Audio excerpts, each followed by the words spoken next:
ખેરગામના વહેજ ગામના કૃતિ ખડક ખાતે સાંઈ કથામાં મોટી સંખ્યામાં સાંઈ ભક્તોએ ભાગ લઈ ધન્યતા અનુભવી હતી। શ્રી સચ્ચિદાનંદ સાંઈનાથ મહારાજની અસીમ કૃપાથી ખેરગામ તાલુકાના વહેજ ગામના કૃતિ ખડક ફળિયા ખાતે 9મી એપ્રિલના બુધવારના રોજ વાકલવાળા શ્રી રાજેશભાઈ પટેલની 136મી સાંઈ કથાનું આયોજન કરવામાં આવ્યું હતું, જેમાં સાંજે 7 કલાકે સાંઈ પાલખી અને પોથી યાત્રા વહેજ અગાશી અને બહુચરા માતાજીના મંદિરથી પરમદેવ મંદિરે કથા સ્થળે પહોંચી હતી। શ્રી રાજેશભાઈ પટેલે તથા સતીશભાઈ સાંઈધામ પંચલાઈના મુખેથી ઉપસ્થિત સૌ ભાવિક ભક્તોએ સાંઈ કથાનું રસપાન સાથે સૌ ઉપસ્થિત સાંઈ ભક્તોને સાંઈ કીર્તનમાં ઝૂમી ઉઠી ધન્યતા અનુભવી હતી। સાંઈ કથામાં સાંઈ ભાવિક ભક્તો માટે સાંઈ ભક્ત મંડળ બહેજ કૃતિ ખડક ફળિયા તરફથી મહાપ્રસાદનું ભવ્ય આયોજન કરવામાં આવ્યું હતું। સમગ્ર કાર્યક્રમને સફળ બનાવવા માટે સુનિલભાઈ, સતીશભાઈ, વિષ્ણુભાઈ, યોગેશભાઈ, પ્રદીપભાઈ, સાગરભાઈ, રાજુભાઈ, દિલીપભાઈ, સૌરભભાઈ, અભયભાઈએ ભારે જહેમત બાદ સાંઈ કથાને સફળ બનાવી હતી। ઓમ સાંઈરામ।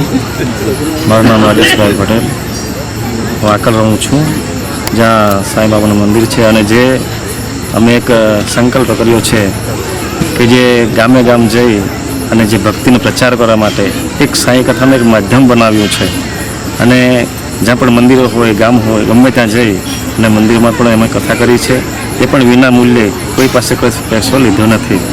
અને એવા આજે પણ જે અહીં કથા થઈ રહી છે 136મી સાંઈ કથા છે મારી, અને જે આ ભક્તોનો સહકાર છે અને જ્યાં અલગ અલગ બધે જ જગ્યાએ ભંડારા પણ થયા છે અને બાબાની કૃપાથી આ કાર્ય હવે વેગ થઈ રહ્યું છે। સાંઈરામ, જય બ્રહ્મદેવ બાપા।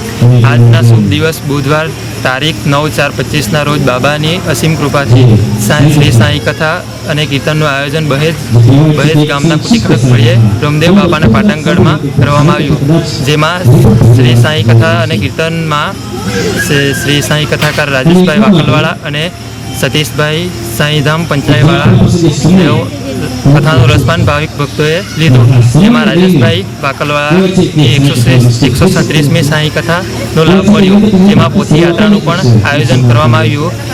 પોથી યાત્રા અગાશી માતા બહુચરા માતાજીના મંદિરથી બ્રહ્મદેવ બાપાના પાટણગઢમાં આવી, ત્યારબાદ મહાપ્રસાદનું પણ આયોજન હતું। સર્વે ભાવિ ભક્તોએ ઉત્સાહભેર ભાગ લીધો। જય શ્રી રામ। રિપોર્ટર હિતેશ પટેલ, ખેરગામ।